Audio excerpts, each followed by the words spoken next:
The Orthodox saint of the day is Saint Chariton the Confessor. Saint Chariton the Confessor suffered at Iconium during one of the persecutions against Christians under the Emperor Aurelian.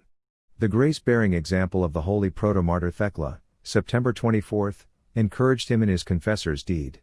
She being a native of his city, whose memory he in particular deeply venerated. Saint Chariton bravely denounced the pagan gods and staunchly confessed faith in the one true God, Christ the Savior. The holy confessor underwent fierce tortures but, through the providence of God, he remained alive. When the persecution abated, the saint was set free from prison and he dedicated all his life to the service of the Lord.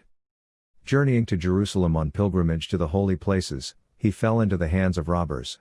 They tied him up and threw him in a cave, intending to kill him later, and they hastened away on business.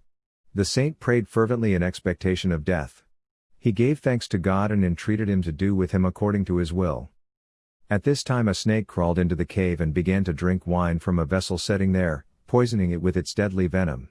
Returning to the cave, the robbers drank the poisoned wine and they all perished. Saint Chariton gave thanks to God and began his ascetic struggles at the place of his miraculous rescue. He distributed the plundered gold of the robbers to the poor, and in the robbers' cave he built a church, around which in time there formed a monastery, the renowned Farin Lavra in Palestine.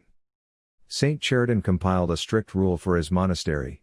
Yearning for solitude, the monk went farther into the desert, but there also he did not reject those who sought his spiritual guidance, and he founded 2 more monasteries, the Jericho and the Soka, named the Old Lavra. At the end of his life, Saint Chariton struggled in a cave on a hill near the Soka monastery, but he did not cease to provide guidance for all 3 of the monasteries he founded. According to tradition, Saint Chariton compiled the office of taking monastic vows.